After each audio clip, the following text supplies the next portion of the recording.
Alright, we're still on My Sweet Audrina. We're in part 1, and we're in the Cupola. We are on the 3rd page. My son came in here and scared the crap out of me, so anyway, here we go. According to her, she had 11 broken bones, and I'd never had any. Little brushes against the table, and her wrist fractured. A slighter bump and huge purple bruises came to mar her skin for weeks.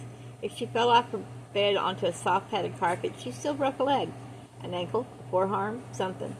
Did your arm still hurt? Don't look at me with pity, ordered Vera, limping into the cupola, then scratching down on her heels in an awkward way.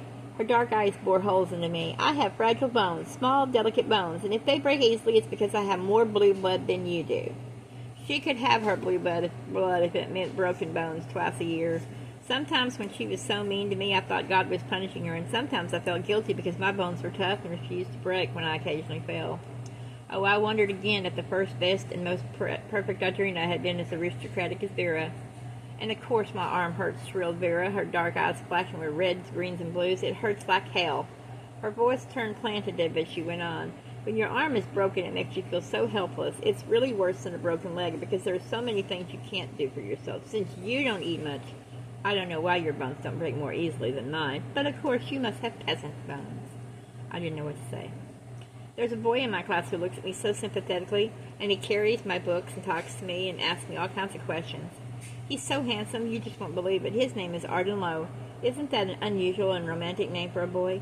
Audrina, I think he's got a case on me, and he's kissed me twice in a cloakroom. What's a cloakroom? My, are you stupid? Holes in the belfry with bats flying around. That's Papa's, sweet Audrina. She giggled as she tossed her challenge. I didn't want to fight, so she went on to tell me more about her boyfriend named Audrina. His eyes are amber colored, the prettiest eyes you ever saw. When you get real close, you can see little flecks of green in his eyes. His hair is dark brown with reddish highlights when the sun hits it. He's smart, too.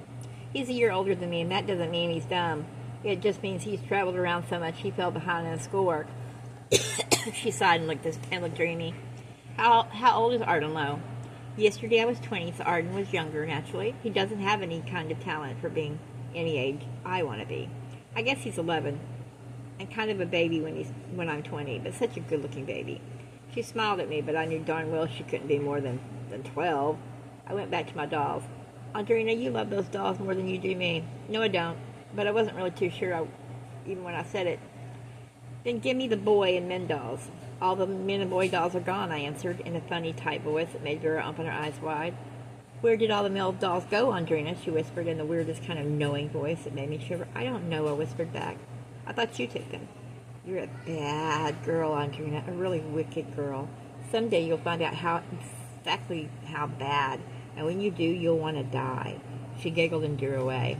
What was wrong with me that she'd want to hurt me time and again? Or was something wrong with her, like my mother and her sister? Were we going to repeat history all over and over again?